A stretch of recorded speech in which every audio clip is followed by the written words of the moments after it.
sesi yang berikutnya adalah mengenai sifat Allah. Kenapa sih penting banget Coach buat tahu sifat Allah? Sangat penting. Karena begitu kita tahu seperti apa sifat Allah, maka kita tahu bagaimana Allah memandang kita. Tadi disampaikan oleh Coach Devi juga. Dan bagaimana Allah itu keinginannya terhadap kita. Dan demikian juga kalau kita paham sifat Allah juga, kan dia ada di dalam kita. Artinya itu nature-nya setiap kita juga yang di dalam Kristus gitu loh. Jadi kita udah satu gitu loh, body-body sama Kristus, ya nggak? Asik kan? Nah, yuk. Amos 3 ayat 3 berkata, apakah dua orang akan berjalan bersama-sama kecuali jika mereka telah bersepakat? Jadi penting tuh adik-adik untuk paham sifat Allah. Karena sama seperti kita. Mungkin tadi siapa? Kamu siapa namanya, maaf? Iren dengan siapa? Bianca. Iren dan Bianca itu kan body-body karena udah bisa tahu nih sifatnya satu sama lain, jadi cocok gitu, ya enggak? Nah, jadi bisa tendang-tendangan, terus lihat-lihat aja udah tahu nih kode-kodenya nih gitu. Kayak saya mungkin dengan Coach Eva dan Coach Hana, saya lihat gini aja, oh dia udah tahu, oh saya aus, kasih minum gitu loh, gitu kan. Contohnya gitu. Nah, kalau kita paham sifat Allah, maka kita bisa bersepakat. Jadi kita bisa tahu kalau saat kita menghadapi situasi nih, kita tahu apakah itu berasal dari Tuhan atau bukan. Apakah itu ujian? Tuhan tuh nggak memberikan ujian ya. Iblis dan dunia yang memberikan ujian, ya. Nah, terus yang pertama yang penting, Allah itu tidak berubah. Seperti di dalam firman Maliaki 3 ayat 6. Dari dulu, sekarang, sampai selama-lamanya. Demikian juga di dalam Ibrani, ya. For I am the Lord, I do not change, but remain faithful to my covenant with you. Maliaki 3 ayat 6 berkata begitu.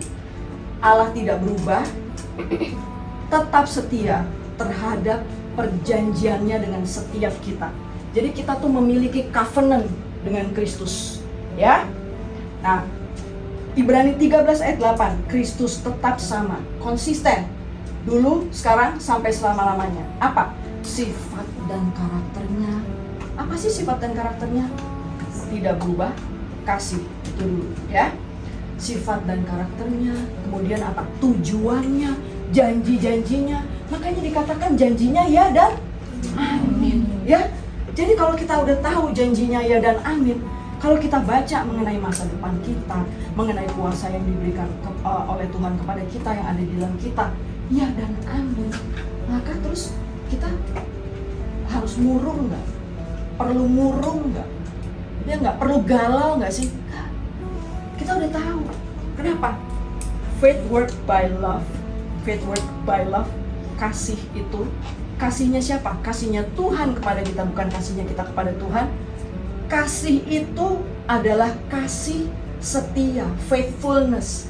Jadi janjinya itu bekerja karena kasih setianya kepada kita yang begitu mengasihi kita, bukan karena kasih kita. Kasih kita bisa up and down, nunggu busway lama dikit, benar ini kayaknya kurang, ini deh gue gak favoritnya Tuhan nih gue, gitu ya nggak, gitu loh, ya kan, panas dikit gitu, AC-nya panas, ini bener nggak sih gue di sini nih, kok AC-nya panas gini, harusnya katanya kan beritanya kan kayak di Eden gitu kan, bisa contohnya, ya adik-adik ya.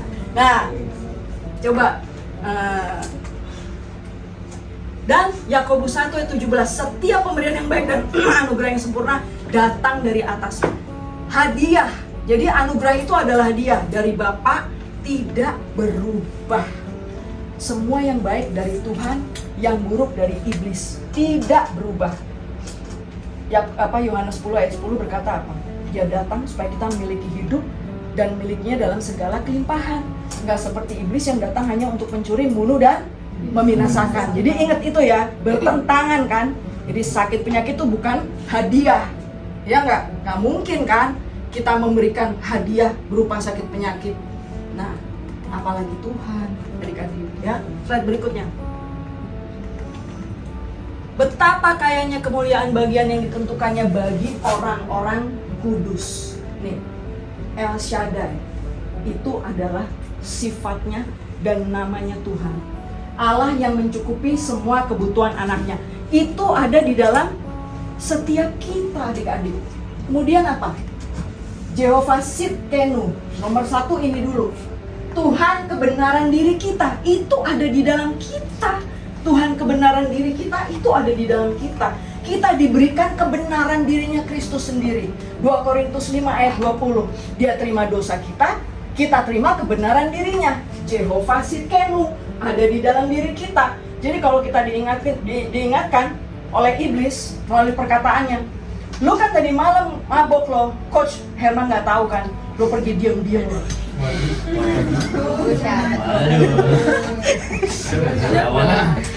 Nah,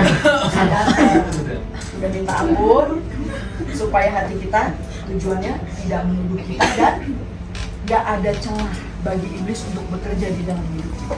Kita sudah diampuni satu kali untuk selamanya.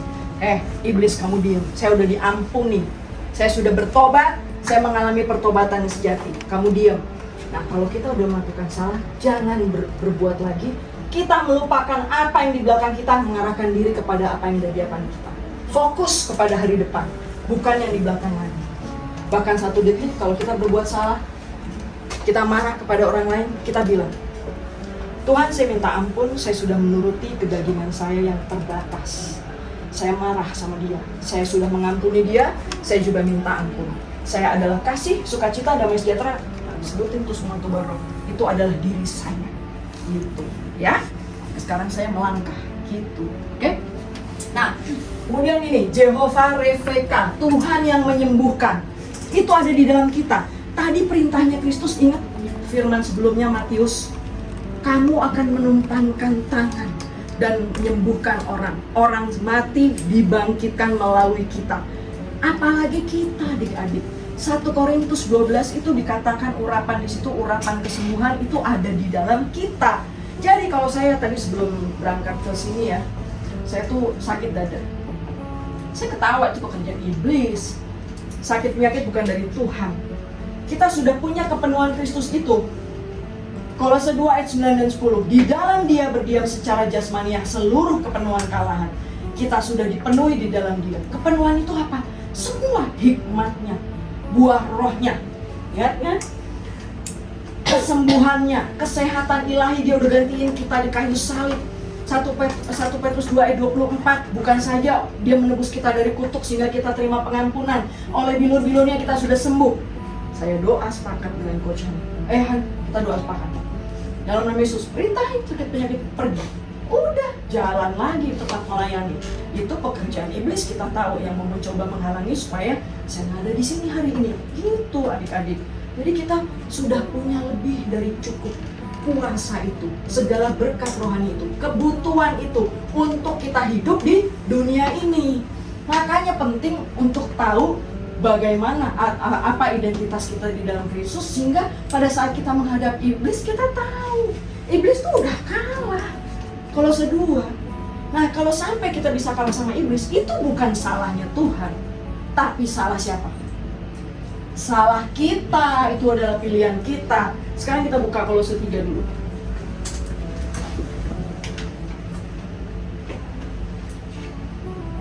Kolose 3 ayat 3. Sebentar.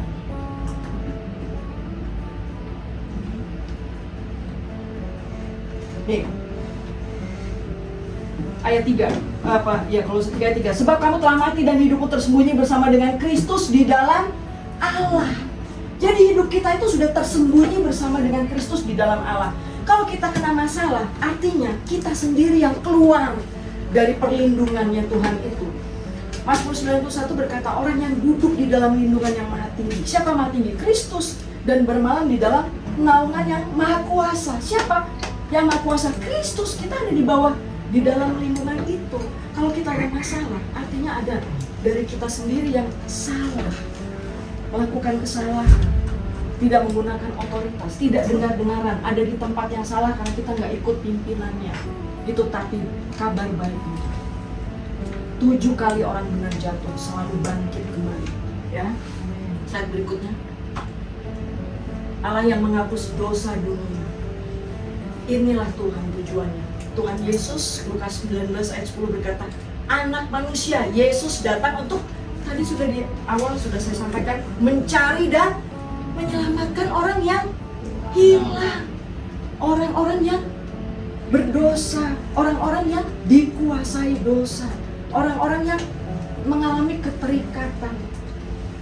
Tujuan Tuhan datang menghancurkan pekerjaan iblis melalui karya salibnya supaya setiap orang yang memiliki iman kepadanya dimerdekakan. Ya, oke, dimerdekakan dari apa sih, Coach? Maksudnya merdeka apa? Kemerdekaan itu seperti di dalam firman Galatia itu bukan untuk berbuat dosa. Kemerdekaan itu supaya apa? Kita dibebaskan dari kutuk akibat dosa. Jadi kemerdekaan di dalam Kristus itu karena upah dosa adalah maut. Melalui iman kita kepada karya salibnya kita dimerdekakan. Bukan untuk berbuat dosa, tapi supaya kita bebas dari kutuk akibat dosa. Ya adik-adik ya.